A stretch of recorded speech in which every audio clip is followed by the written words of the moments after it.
السلام علیکم دوستو، امید ہے آپ سب خیریت سے ہوں گے۔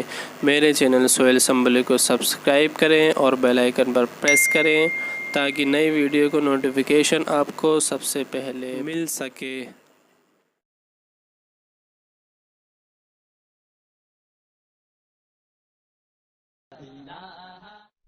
سات سلسلے وار اور مربوط ہیں۔ حق سبحانہ و تعالی و تقدس نے ساری کائنات کو وجود بخشا، اس کے وجود کو قائم رکھنے کے لیے اسباب پیدا فرمائے۔ درختوں اور باغوں بہاروں اور پھول پتیوں اور سبزیوں ترکاریوں کی بقا کے لیے ہوا اور دھوپ اور پانی کے اسباب مہیا کیے۔ انسانیت کی بقا کے لیے اس کی خوراک، اس کے کھانے پینے کی چیزوں کو مہیا فرمایا، پیدا فرمایا، اور اتنا پیدا فرمایا کہ منگل بدھ کا ناغا خود کرو تو کرو، وہ نہیں منع کرتا کہ آج نہ کھاؤ اور کل کھانا۔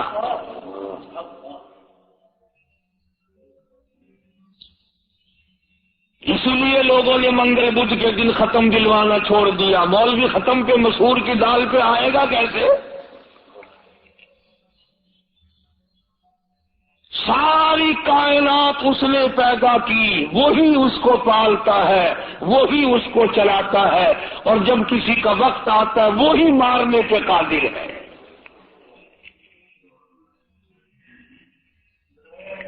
ایک سانس پہلے کوئی کسی کو نہیں مار سکتا، اور ساری دنیا کے نبی، ساری دنیا کے صحابہ، ساری دنیا کے امام، ساری دنیا کے قطب اور ابدال، فقیر اور درویش اور عالم مل کر کوشش کریں، کسی کا ایک سانس نہیں بڑھا سکتے۔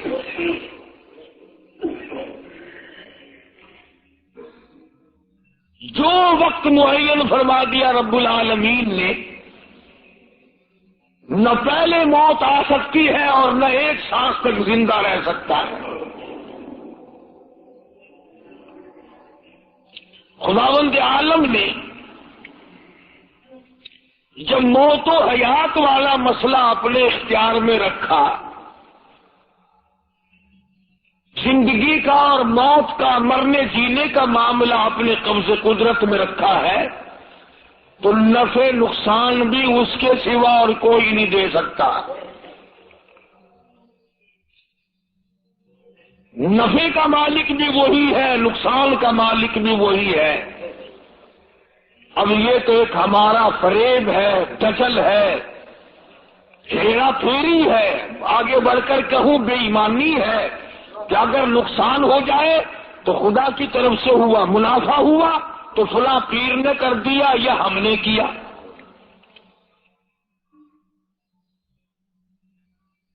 گھاٹا پڑ جائے اللہ کی طرف سے، نقصان پڑ جائے اللہ کی طرف سے، نقصان پڑ جائے اللہ کی طرف سے، نفع کتنا ہی مل جائے، کبھی شکر ادا نہیں کرے گا کہ رب العالمین کی بڑی کریمی ہوئی، بڑی مہربانی ہوئی، اس نے بڑی بندہ نوازی فرمائی کہ مجھے اور میرے بچوں کو اللہ پاک نے روزی حلال عطا فرمائی۔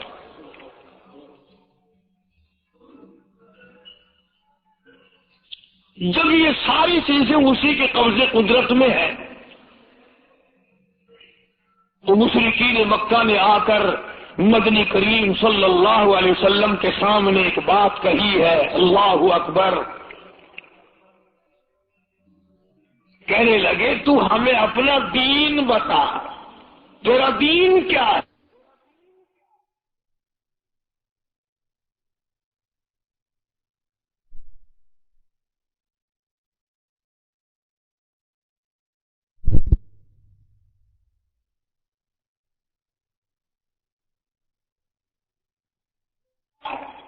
تیرا دین کیا ہے؟ جیسے یہاں بیٹھ کر دو چار آدمی بات کریں نا، تو اشاروں میں اپنے لوگوں کو کہا کرتے ہیں یہ جڑا بندہ ہے نا گال پیا کرتا یہ معلوم ہوتا پھریا ہوا بندہ ہے. مطلب یہ ہوتا ہے کہ بے دین کا بندہ بے فرقے کا بندہ کوئی اور طرح کا بندہ سارے مطلب کا نہیں. مشرکین مکہ سارے اکٹھے ہو کر سامنے آئے مدنی کریم صلی اللہ تعالی علیہ وسلم کے اور آ کے کہنے لگے تو رات دن کچھ پھری باتیں کرتا ہے کچھ اور طرح کی باتیں کیا کرتا ہے تیرے دین کا ہمیں پتہ کوئی نہیں چلتا تیرے ایمان کا پتہ نہیں چلتا تیرے اسلام کا ہم کو پتہ نہیں تیرے مذہب کا پتہ نہیں ہمیں دین بتا. آواز آئی قل میرے نبی کہو فرماؤ یا ایھا الناس او مکی والوں او مدینے والوں او عرب والوں عجم والوں ساری دنیا کے انسانوں عربیوں اجمیوں کالوں گوروں پڑھے ہوئے ہو ان پڑھوں بوڑھوں جوانوں عورتوں مردوں فرمایا یا ایھا الناس اے لوگوں. اللہ پاک فرما رہے میرے محبوب یوں فرماؤ یا ایھا الناس ان کنتم فی شک من دینی ان کنتم اگر تم شک رکھتے ہو ان کنتم فی شک من دینی اگر تمہیں شک ہے میرے دین میں میرے دین کے بارے میں میرے دین کے معاملے میں آؤ میں اپنا دین صاف کر کے بتا دوں آؤ میں اپنا مذہب بتا دوں آؤ تمہیں میں اپنی جماعت بتا دوں آؤ میں تمہیں اپنا فرقہ بتا دوں. فرمایا فلا اعبد الذین تعبدون من دون اللہ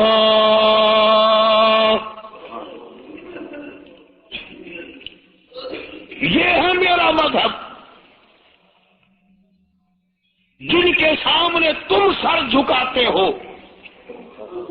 جن کی قبروں کا تم تلاش کرتے ہو جن کی قبروں کو چاٹتے ہو جن جگہوں کو بار بار کے سمجھتے ہو میں کالی کملی والا اپنی جان ختم کروا سکتا ہوں پر میں خدا کی چوکھٹ کے سوا کسی بت کے کسی قبر کے سامنے سر جھکانے کو تیار نہیں.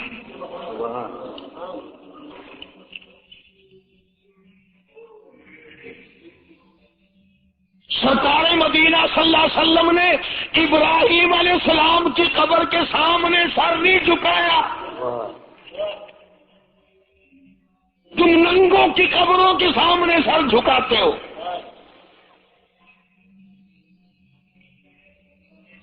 مدنی کریم صلی اللہ تعالی علیہ وسلم نے اسماعیل علیہ السلام کی قبر کے سامنے سر نہ جھکایا یعقوب علیہ السلام کی قبر کے سامنے سر نہیں جھکایا یوسف علیہ السلام کی قبر کے سامنے سر نہیں جھکایا موسیٰ علیہ السلام کی قبر کے سامنے سر نہیں جھکایا. اور آپ صاف صاف فرما دیا فلا اعبد الذین تعبدون من دون اللہ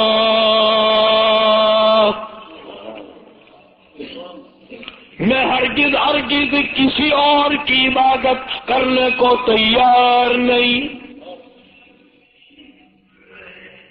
میری ساتھ لڑو میری ساتھ جھگڑا کرو او مکے والوں میں تم سب کی مار کھانے کو تیار ہوں اپنے دین کا سودا کرنے کو تیار نہیں. توحید-سنت.com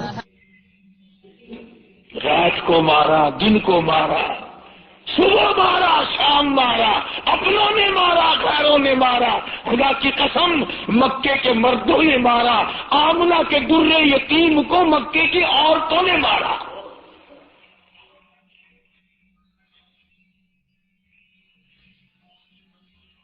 اور کس کی عبادت کرتے ہو؟ کس کی پوجا کرو گے؟ کون ہے عبادت کے لائق؟ فرمایا میں تو عبادت بھی، سجدہ بھی، رکوع بھی، نظر نیاز بھی ساری اس کے لیے کرتا ہوں، ولیکن اعبد اللہ الذی یتوفاکم۔ فرمایا میں اس کو خدا مانتا ہوں، میں اس کو رب مانتا ہوں، میں اس کو مشکل کشا مانتا ہوں، میں اس کو حاجت روا مانتا ہوں، میں اس کو نظر نیاز کا حقدار مانتا ہوں جو میری اور تمہاری موت پہ قادر ہے۔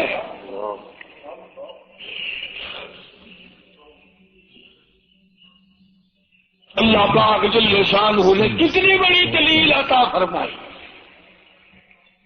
جو کسی کو مارتا ہو، زندہ کرتا ہو، پیدا کرتا ہو، وہ خدا ہے، جو مر جائے وہ خدا نہیں۔ بھلے جس کی خود موت آ جائے وہ خدا کیسے ہے؟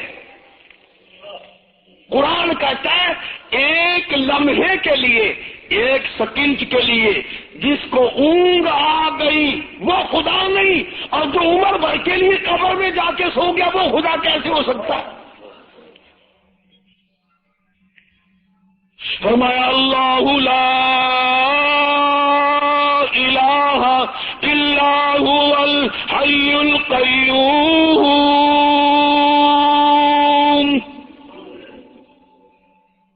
الہ وہ ہے، مشکل کشا وہ ہے، ستاروں کا مالک وہ ہے، چاند کا مالک وہ ہے، للشمس ينبغي لها ان تدرك القمر ولا الليل سابق النهار وكل في فلك يسبحون۔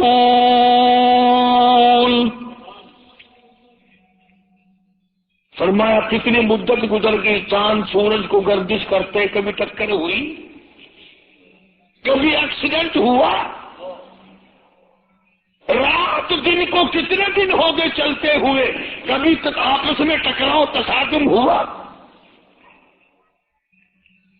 تو ارشاد فرمایا محمد عربی صلی اللہ علیہ وسلم کی زبان سے، اللہ پاک نے کلام خدا ہے، زبان مصطفیٰ ہے، حکم خدا کا ہے، زبان کالی کملی والے کی ہے۔ فرمایا ولیکن اعبد اللہ،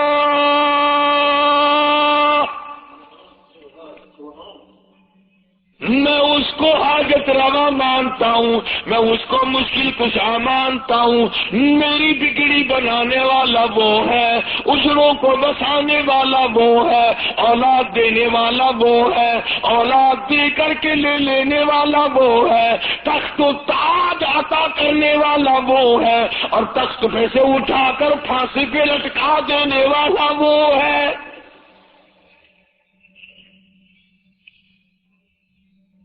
ولیکن اعبد اللہ الذی یتوفاکم وامرت ان اکون من المؤمنین۔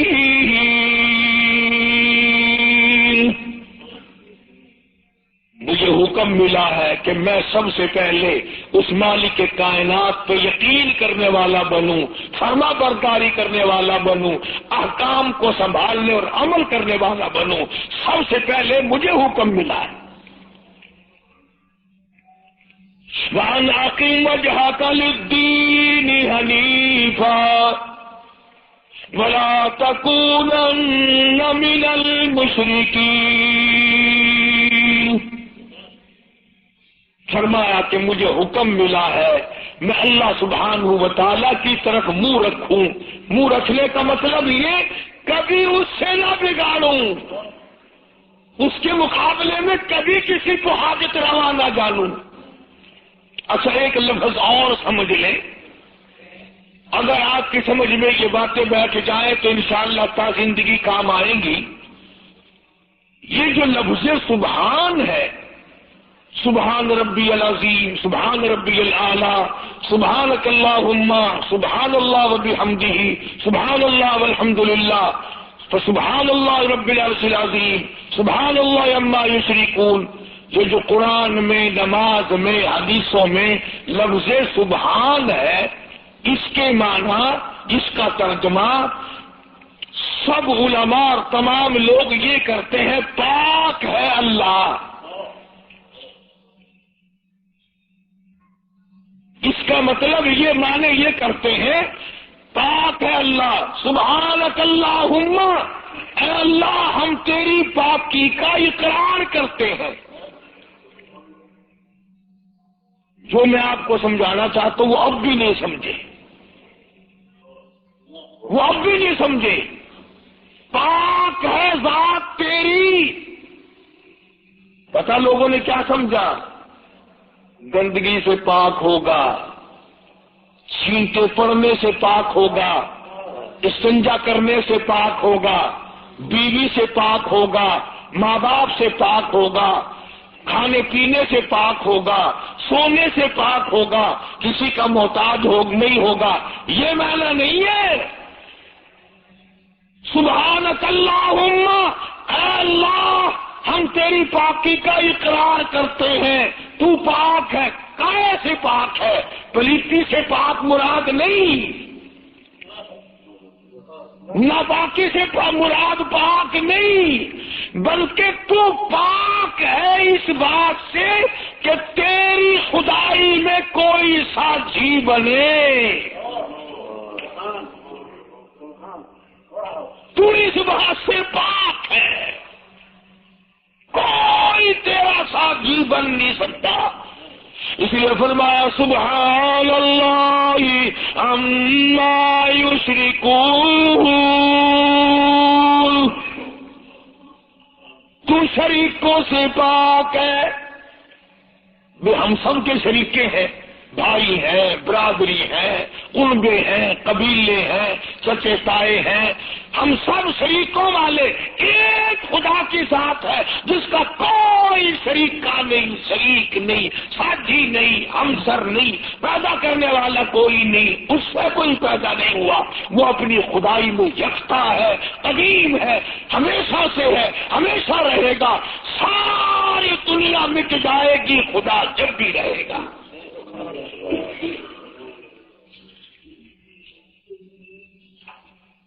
لوگ سبحان اللہ کا معنی یہ سمجھتے ہیں، سارے مولوی بھی سکھاویں اللہ کی ذات پاک ہے. لوگ یہ سمجھتے ہیں غسل خانے میں سے نہا کے نکلا ہوگا، پاک ہو گیا، پاک ہے. تمام ان چیزوں سے وہ پاک ہے جو محتاجوں میں ہوا کرتی ہیں، اور وہ اتنا بڑا پاک ہے کہ 1,24,000 نبی مل کر، سن لو اور دل کی تختی پہ لکھ کے لے جاؤ، آدم علیہ السلام سے لے کر امام الانبیاء محبوب کبریا حضرت محمد مصطفیٰ صلی اللہ تعالی علیہ وسلم کی ذات اقدس تک 1,24,000 نبی، ابو بکر صدیق سے لے کر بلال حبشی تک 1,29,000 صحابہ اکرام، ہزاروں کتب، ہزاروں ابدال، تمام کے تمام نبی، رسول، پیغمبر، صحابہ، ولی، قلندر مل کر اللہ کی ذات سے ایک ذرہ برابر کام زبردستی نہیں کرا سکتے.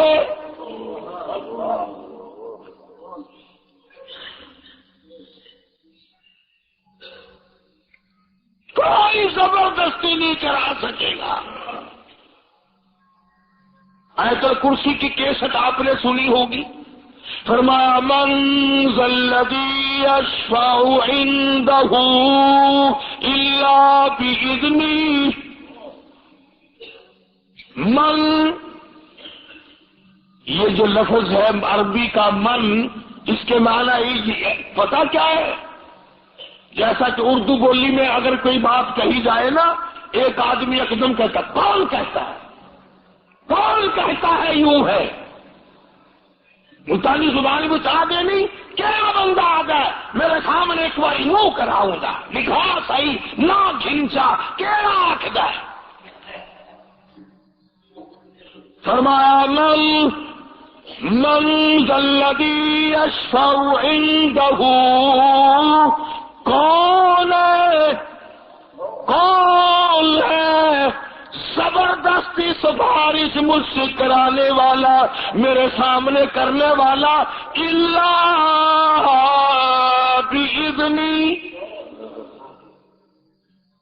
جب تک میں اجازت نہ دوں کوئی دم نہیں مارے گا۔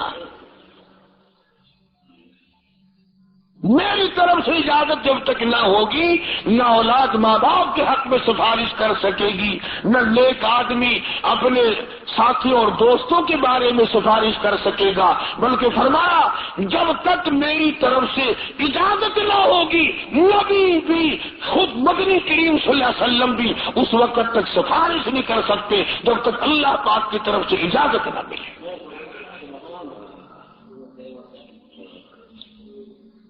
جو میں نے ترجمہ کیا، گھروں میں قرآن کریم رکھے ہیں، دیکھ لینا جا کر۔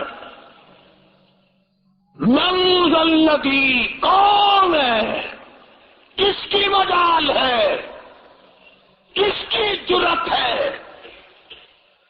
کون میرے سامنے آ سکتا ہے اور کیسے سامنے آئے؟ میدان محشر ہوگا۔ قرآن کریم ہے، آواز آتی ہے یوم یجمع اللہ،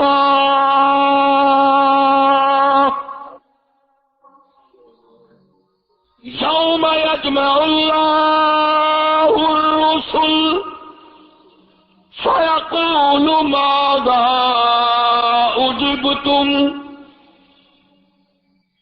اللہ پاک سارے نبیوں کو، سارے رسولوں کو، سارے نبیوں کو، سارے پیغمبروں کو جمع کر کے فرمائیں گے کیا تم نے لوگوں کو کہا تھا؟ حالانکہ اللہ پاک جانتا ہے، وہ عالم الغیب ہے، اسے پتہ ہے، مگر پھر بھی ضابطے کو پورا کرنے کے لیے پوچھتا ہے۔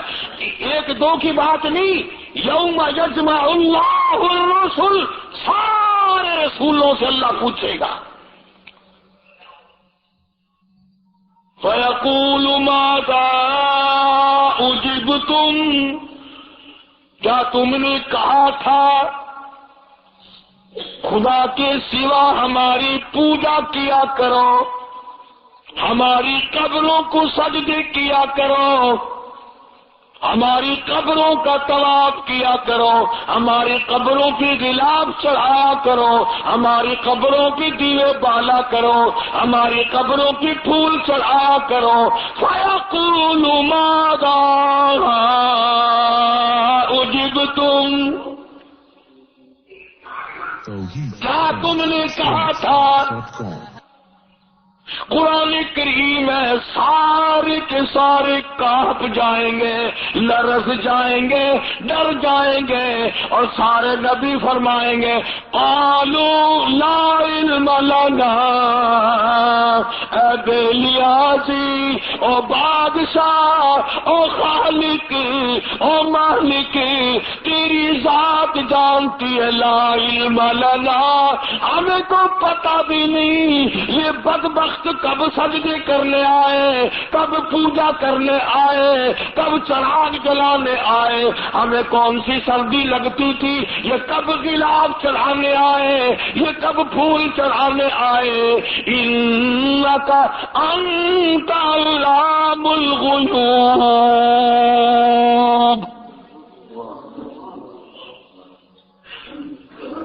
اگر ہم کہتے میرے رب، او ہمارے پروردگار، تیرے سے چھپی نہ رہتی بات، ہم نے نہیں کہا ان کو۔ اللہ سبحانہ و تعالی نے پھر آگے چل کر چند آیتوں کے بعد ایک ایسے پیغمبر کا تفصیلی ذکر فرمایا سبحان اللہ، اللہ اکبر۔ پہلے تو سارے پیغمبروں کا حال بتا دیا، قیامت کے دن یہ بنے گا۔ پھر اگلی آیتوں میں ایک ایسے پیغمبر کا، ایک ایسے رسول کا ذکر خیر فرمایا جن کی ذات کو عیسیٰ علیہ السلام کہتے ہیں، جن کو اس وقت پوری دنیا میں آدھے سے زیادہ آبادی خدا مانتی ہے۔ اس پیغمبر کا صاف پھر اعلان کیا، فرمایا وَإِذْ قَالَ اللَّهُ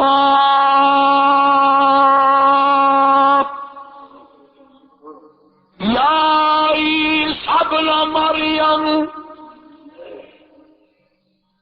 او عیسیٰ علیہ السلام بیٹے مریم کے، یا عیسیٰ ابن مریم، او مریم کے بیٹے، او عیسیٰ علیہ السلام، یہ جو عیسائی تجھے خدا مانتے ہیں، اَأَنْتَ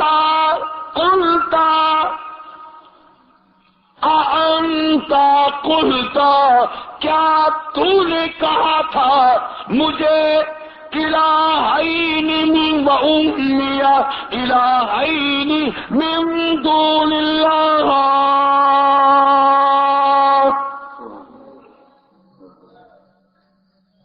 کیوں جناب اے عیسیٰ علیہ السلام، کیا تم نے کہا تھا لوگوں کو کہ مجھے اور میری والدہ کو خدا ماننا؟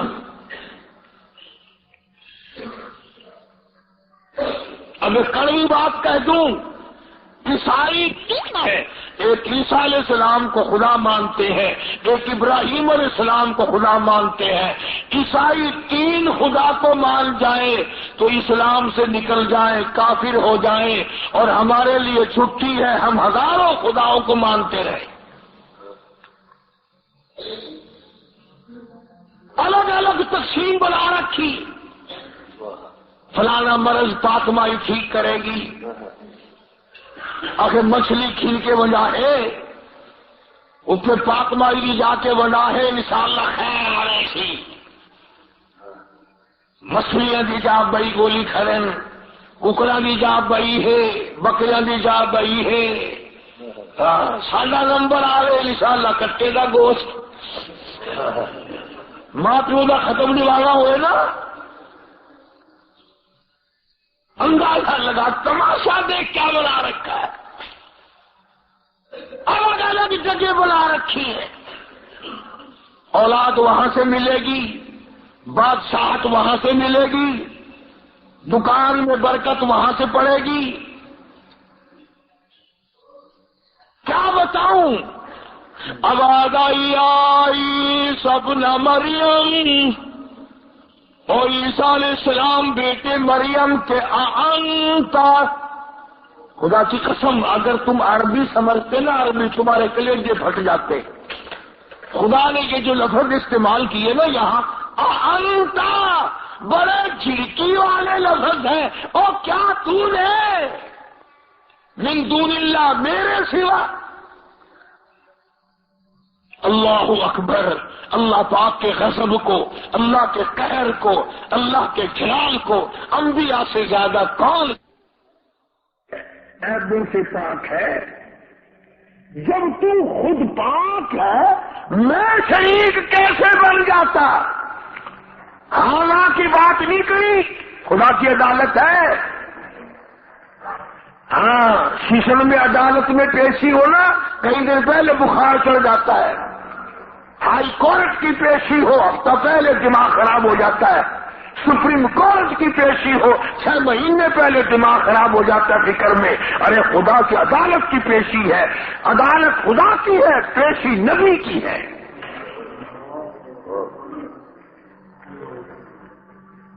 فرمایا قال سبحانک، بولی ہے عیسیٰ علیہ السلام، یا اللہ پاک ذات تیری،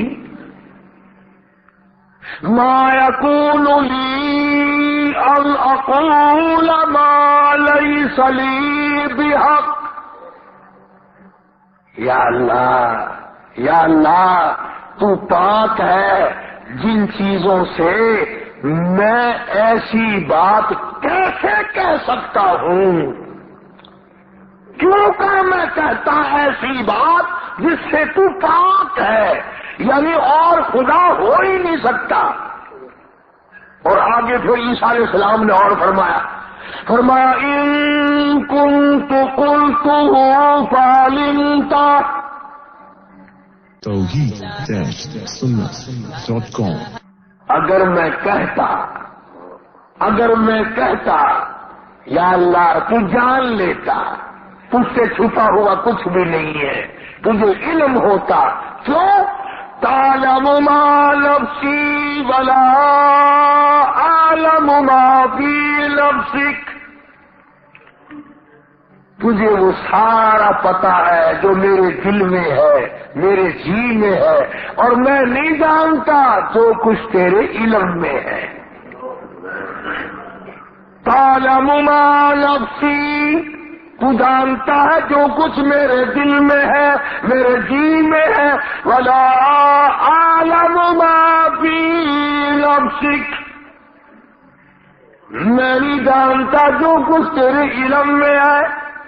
انک انت علام الغیوب،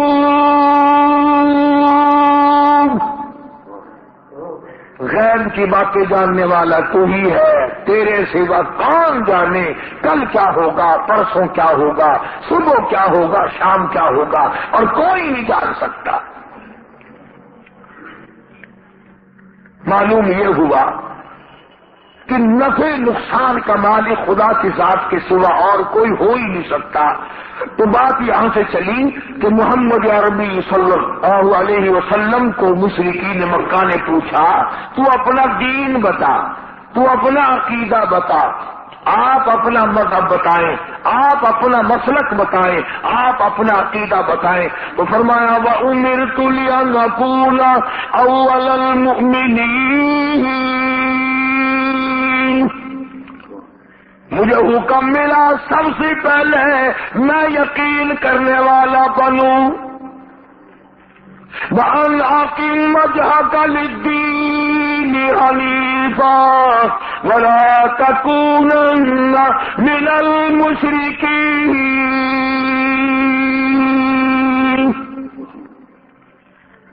میں اس خدا کی طرف منہ کیے بیٹھا ہوں، میرا اسی کی طرف دھیان ہے، اسی کی طرف توجہ ہے. اور لوگوں مجھے مارو یا چھوڑو، سنا کرو یا لڑائی کرو، میرے غلاموں کو مارو یا چھوڑو، میں اپنے اس پیٹ پہ ایک ایک وقت میں 2 پتھر تو باندھ سکتا ہوں، اور اپنے خدا کے ساتھ میں کسی کو شریک نہیں کرنے کا. میں ایک وقت میں 15 دن درختوں کے پتے تو چبا سکتا ہوں، پر میں اللہ سبحانہ و تعالیٰ کے ساتھ میں کسی کو شریک نہیں کر سکتا.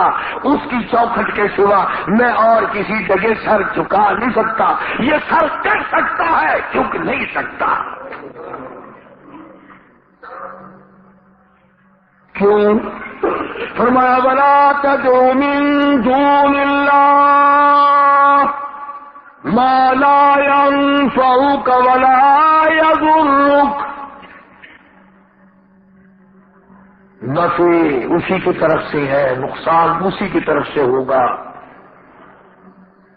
اور اگلی آیت کا اگر سیدھا ترجمہ کروں تو آپ سمجھیں گے مشکل سے. قرآن کریم کا یہ مزاج ہے، اللہ تبارک و تعالیٰ کی یہ عادت ہے کہ وہ احکام بیان کرتے ہوئے اس طریقے سے بیان کرتے ہیں جیسا گھروں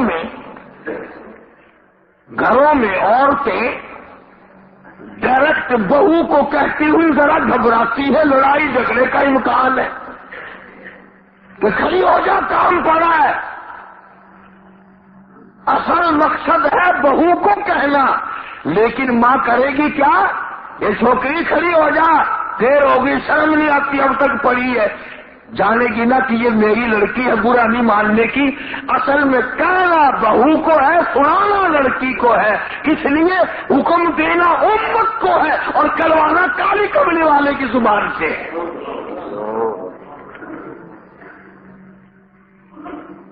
لوگ قرآن کا مزاج نہیں سمجھ سکتے، ڈائریکٹ عورت کبھی نہیں کہتی روٹی پکا لے وہ کھڑی ہو کر، روٹی پہ برتن مانج لے، کپڑے دھو لے، بلکہ اگر صرف چھوٹی سی بچی کی ہوگی اسی کا نام لے گی، یہ تو جھاڑو دے لے، بوکر لگا لے، برتن پڑے ہیں انہیں صاف کر لے۔ حالانکہ کہنا بہو کو، نو کو کہنا مقصد ہے، لیکن ماں لڑکی کا نام لیتی ہے۔ اللہ سبحانہ و تعالیٰ نے فرمایا میرے محبوب اگر آپ نے نفع نقصان کا مالک کسی اور کو سمجھا، اللہ اکبر، پھر قرآن کریم کا مزاج دیکھو، فرمایا فَإِن فَعَلْتَ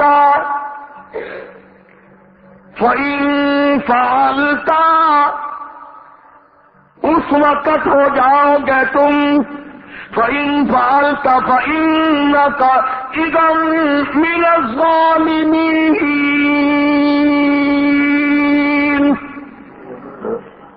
اگر کسی کو نفع نقصان کا مالک سمجھا، ظالمین میں سے بن جاؤ گے، راہ ہدایت تمہارے سامنے سے اٹھ جائے گا۔ اس لیے میں نے یہ عرض کیا، بڑی 11ویں، چھوٹی 11ویں، درمیانی 11ویں، پتہ نہیں کیا بنا رکھا ہے۔ اصل قصور ہمارا مولویوں کا نہیں ہے جو بدعت نکالتے ہیں، قصور تمہارا ہے۔ اگر خوشی خوشی میں صبح صبح مولویوں کے متھے کو 2-4 روپے مار آؤ تو ایمان سے نہ یہ تمہیں 11ویں بتائے نہ یہ 18ویں بتائے، رہنا تو یوں نکلتا ہے نا۔ فرمایا پھر ظالمین میں سے ہو جاؤ گے اگر تم نے، اب جس کا یہ عقیدہ ہے کہ اگر میں نے 11ویں نہ بنائی تو بھینس دودھ نہیں دے گی۔ اس لیے قرآن کریم کی میں نے وہ آیت عرض کی تھی پچھلے جمعے کو، اللہ فرماتے ہیں بھینس کا چمڑا کالا، کھاتی ہے سب ساوا چارہ، اور ادھر گوبر ہے اور ادھر رستا خون ہے، بیچ میں سے سفید خالص صاف ستھرا دودھ تو نکالوں میں، پیدا کروں میں، اور جب تیرے ہاتھ میں آ جائے کہ تمہیں نہ پیار کھایا 11ویں کھیر میں لینا کرا۔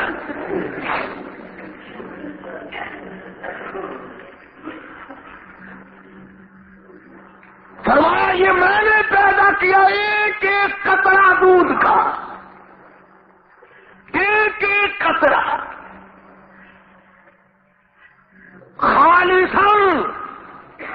لوگوں نے یہ سمجھا پانی ملا ہوا نہیں ہوگا، یہ جو لفظ خالص ہے قرآن کریم میں، اس سے لوگوں نے یہ سمجھا ہوگا کہ خالص ہوگا بغیر پانی کا، نہیں، یہ بات نہیں، بلکہ اللہ پاک فرماتے ہیں پانی سے بھی پاک ہے، خالصاً میرے نام کے سوا اس دودھ کا ایک قطرہ پیدا کرنے والا کوئی نہیں۔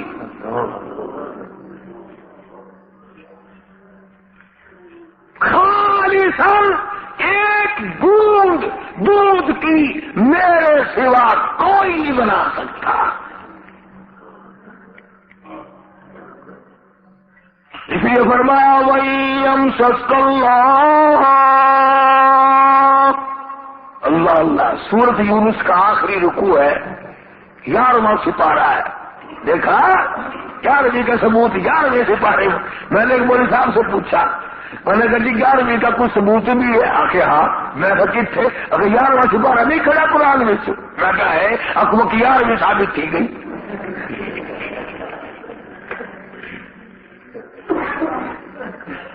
یار سپارہ آخر نہیں پتا ہے، اکبر کی گئی۔ اندازہ لگا کیا کس سے ہے یہ۔ اللہ پاک ہماری رگوں سے بڑا واقف ہے، جانتا ہے نا آدمیوں کی کمزوریوں کو، اور خود اس نے جو بنایا۔ فرمایا کہ اچھا جی یہ باتیں اس وقت تک کی ہیں جب آدمی سکھیا ہو، جب پریشانی میں ہوتا ہے، جو چکر میں پھنستا ہے، مت ماری جاتی ہے، عقل کام نہیں کرتی، پھر وہ اس قسم کا کام کر بیٹھتا ہے۔ اللہ پاک نے فرمایا وَإِن يَمْسَسْكَ اللَّهُ بِضُرٍّ فَلَا كَاشِفَ لَهُ إِلَّا هُوَ، اگر کسی کو دکھ پہنچے، کوئی چکر آ پڑے، کوئی مصیبت آ پڑے، کوئی دکھ آ پڑے، کوئی پریشانی آ پڑے، اللہ میرے سوا کوئی دور کرنے والا نہیں۔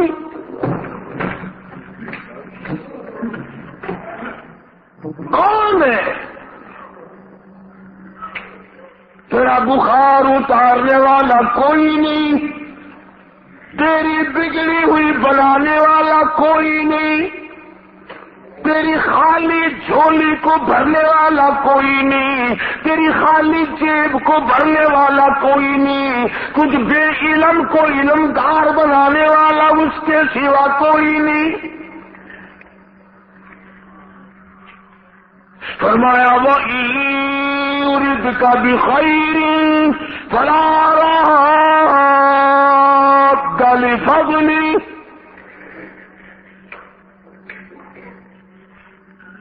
اگر کوئی کسی کو اچھائی پہنچانا چاہے تو میرے حکم کے سوا پہنچ نہیں سکتی۔ اللہ نے سارے واقعات قرآن کریم میں سمجھا دیے۔ اب عام مسلمان اگر قرآن کی طرف توجہ نہ دے، تمہیں اخبار پڑھنا آتا ہے، تمہیں رسالے پڑھنے آتے ہیں، تمہیں ڈائجسٹ پڑھنے آتے ہیں، تمہیں ناول پڑھنے آتے ہیں، تمہیں کتابوں پڑھنی آتی ہے، اگر تمہیں نہیں آتا تو خدا کا قرآن سمجھنا نہیں آتا۔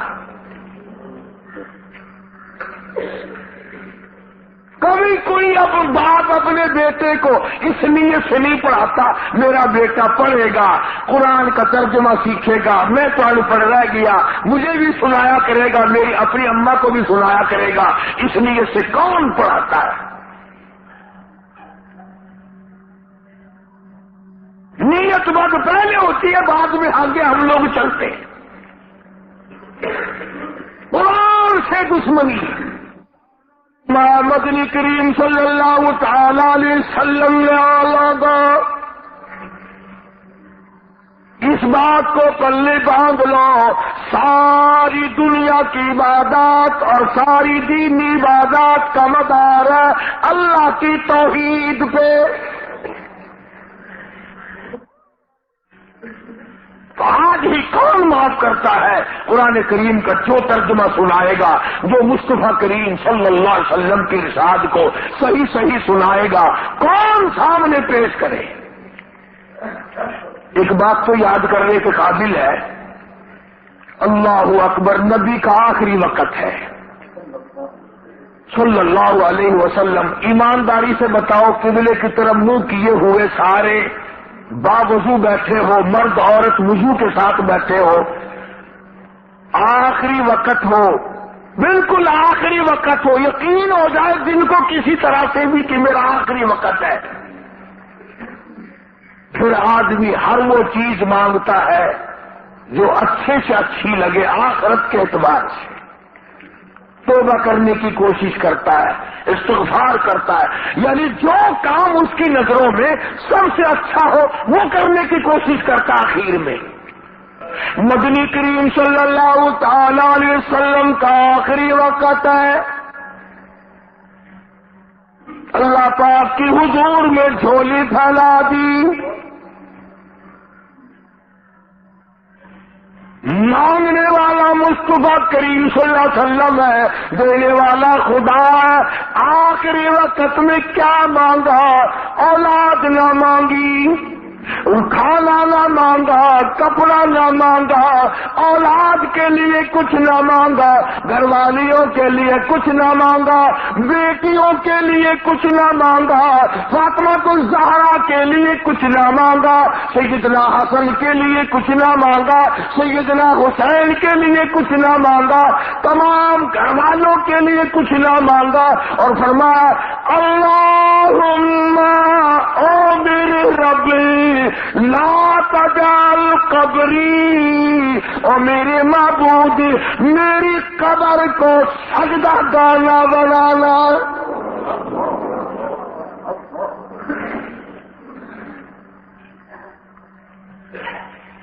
دعا ہے کے پاس کوڑا لیے کھڑے ہیں، یہ کالی کملی والے کی دعا ہے، دعا۔ انہوں نے تو کہتے ہی رہا تیری خیر ہوئے پہرے دارا، روزے کی گالی چم لین دے، ایک لگتا پٹکارا ہو گیا۔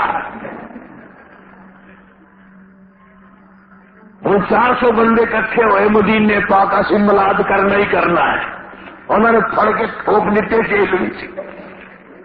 وہ تسی اتنے مدینے پاک امام الانبیاء کا روزہ اتنے ہوئے، کالی کملی والے صلی اللہ علیہ وسلم کا روزہ مبارک اتنے ہوئے، حضور دے 10,000 جرنیل اتنے ستے پے ہون، حضور دی 4 بیٹیاں اتنے ہون، حضور دی 2 گھر والیاں اتنے ہون، حضور دی 6 پھوپھیاں اتنے ہون، اور جتنے خالی جیسے جرنیل سوئے ہوئے ہو وہاں تو بیٹھ کر میلاد کرنے لگا۔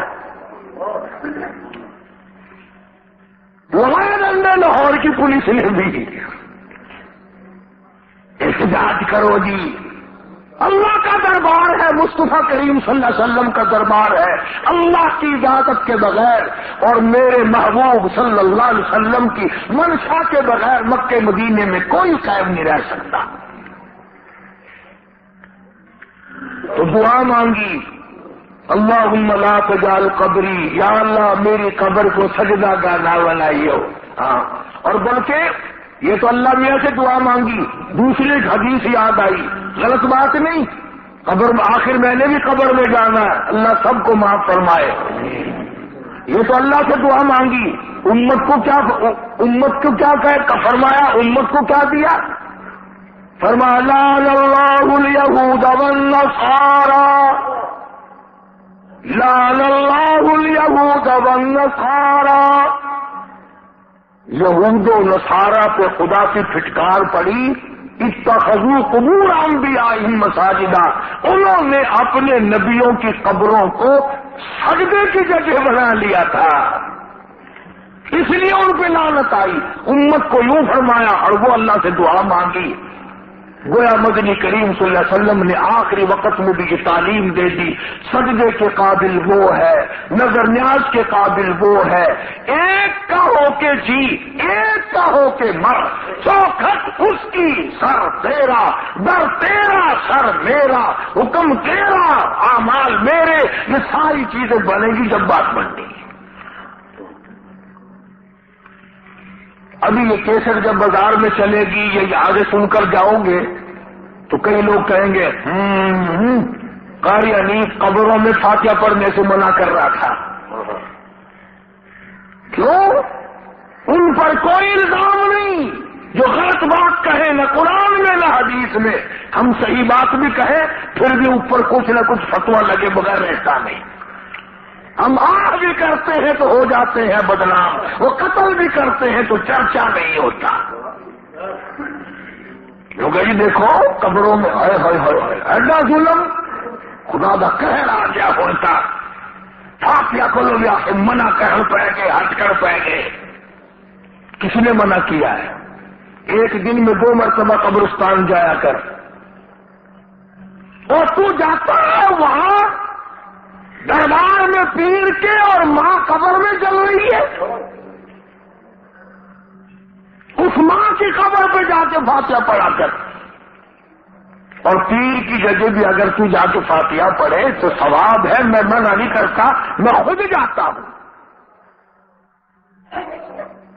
قرآن پڑھ، تلاوت کر، الحمد شریف 1 مرتبہ پڑھ، 3 مرتبہ قل هو اللہ پڑھ کر اللہ تو بندوں کو ساروں کو بخش دے، ایک کو بخش دے، ماں کو، باپ کو، پیر کو، فقیر کو، کون منع کرتا ہے؟ حکم ہے اس طرح کیا کرو۔ بات ہے دوسری، سلطان باؤ رحمت اللہ علیہ کے مزار پہ چلے جاؤ، ہزاروں من مٹی کا ڈھیر لگا ہوا، چیکڑی مٹی، ٹبے پڑے لگے ہوئے، اور ایک بیٹھا نامس ٹنڈا، لہر لگ رہی ہے عورتوں کی، اور وہ مٹی گول گول کے پلا رہا ہے، کہنے لگا جی 100 مرضوں کی دوا ہے حضرت دی، لے یہ بات نہیں ہے، یہ غلط ہے بس۔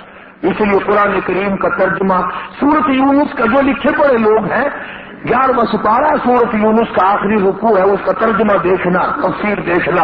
اللہ مجھے اور آپ کو عمل کی توفیق عطا فرمائے، اللہ پاک ہم سب کا خاتمہ بالخیر فرمائے، قرآن کریم کا اور مصطفیٰ کریم صلی اللہ علیہ وسلم کا خادم اور غلام بنائے۔ وآخر دعوانا ان الحمد للہ رب العالمین۔